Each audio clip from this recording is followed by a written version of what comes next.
Hi people, it's me, Anja. My pronouns all she and her, and welcome back to my channel for a new recent reads video, as per usual. The first book on this list is called Band Nerd. This story is a middle-grade graphic novel contemporary, and it follows a young main character as she is navigating music, friendship, and family dynamics. And technically, I would categorize this book as a graphic memoir, but it's not exactly marketed as that.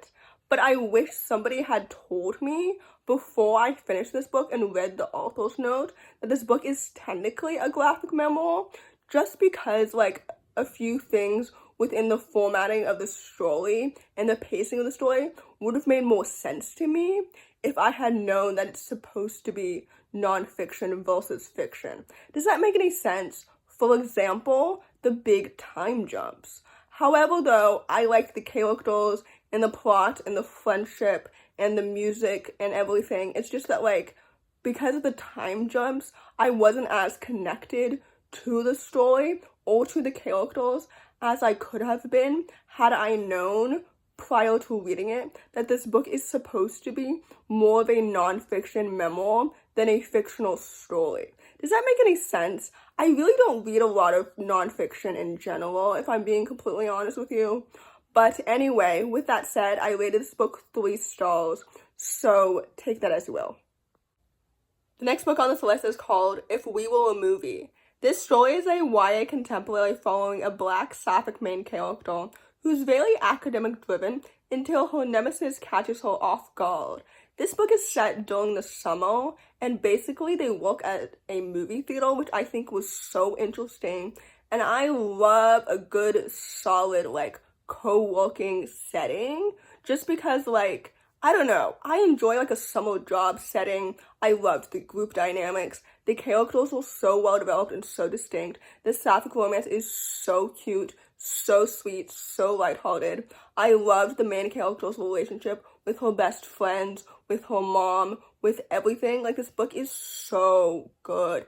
Everything about her made so much sense, and it's so well written and it's so well paced. I love the plot, I love the theater, I love the movies. Like, everything about it was so good. And it made so much sense, you know what I mean? Like, this book is absolutely so wholesome, and it's so sweet, and it's so good. So anyway, with that said, I rated this book 4 out of 5 stars, and I would definitely highly, highly recommend it. The next book on this list is called Island Tongue of Midnight. For those who don't know, this book is a YA historical fantasy sequel and third book in this trilogy. And it follows like a black bisexual main character in Shakespearean London, basically. And there's Faye, and I think it's really cool. However, I really appreciated the first 2 books in this series, which I read back to back a few months ago. And I think that this book ultimately disappointed me because, frankly, it focused too much, in my opinion, on the action of the world than the emotion of the characters. And my favorite thing about a fantasy series is the characters. I think that characters make a story come to life so much more than the plot or the world building, because if you make the characters feel like real people, like peers or teenagers or whatever, like real people, and they feel honest and raw to you, like the series is so much better. I don't know, I feel like that was very much writing 101, but basically in this book particularly, I just like, where are my characters kissing? You know what I mean? Where's the romance that I loved so much in the first 2 books? Like, the action, like, I care for the action so secondary compared to how much I cared for the characters in the first 2 books. I don't know if anything I'm saying makes any sense, but basically I rated this book 3 stars, unfortunately. It disappointed me, and I think the first 2 books in the series are so much better. And when I was reading this one, I really like paid more attention to the length of it than I had in the first 2 books. I think that all of the books in the series are technically around the same page length, and typically I don't really pay attention to the page length of a book, but like it's only distracting to me, if that makes any sense, if I'm not fully immersed into it, and this book I just wasn't. So anyway, like I said, I rated this book 3 stars, so take that as you will. The next book on this list is called Benny on the Case. This story is a middle-grade contemporary mystery, and it follows a young main character with Down syndrome who is navigating entering mainstream school for the first time in like 5 or 6 years or something like that, new friendships, and saving his home. This story is absolutely so fantastic, and it's so good. If there's one thing about me, it's that I love mystery stories.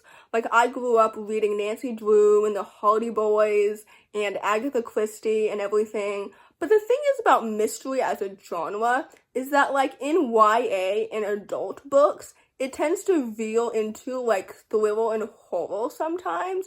And I don't really love horror books that often.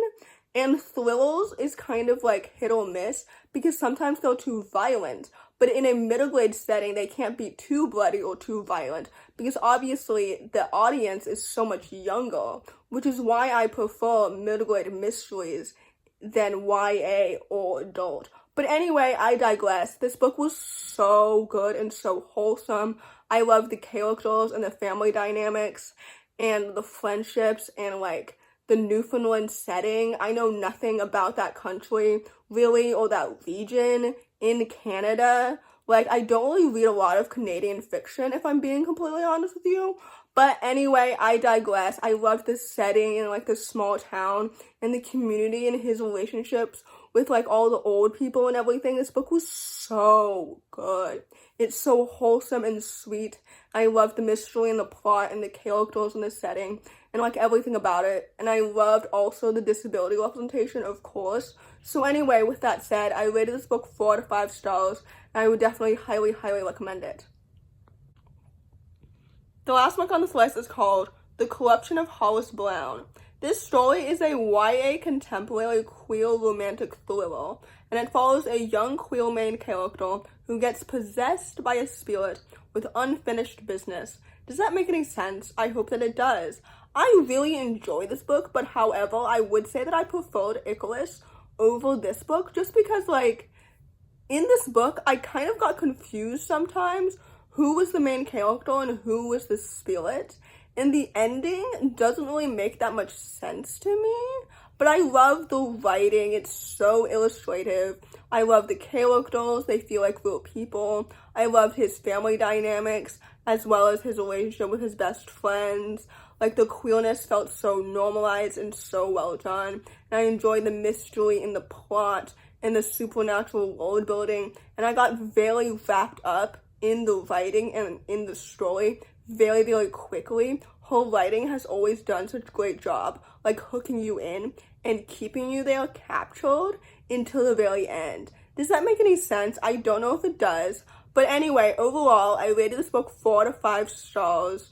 And even though I said earlier that I do prefer Icarus, I do highly, highly recommend this book as well.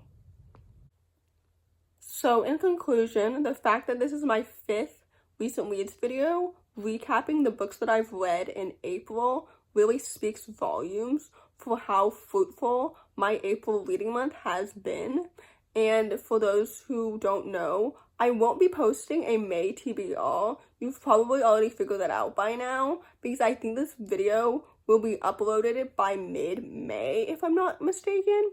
But anyway, I did initially accumulate a list, but then I looked at it and retrospectively, I don't exactly have any books that are coming out in May aside from my 2025 most anticipated list that I made in January that I really have 4 or 5 star expectations for.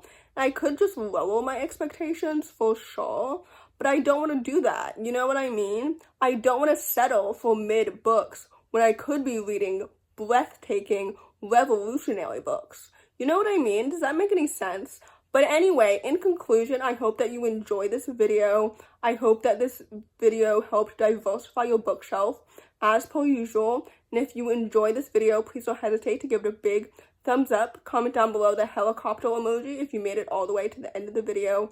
Thanks for watching. Subscribe to my channel if you're new. And I'll see you in my next video. Bye!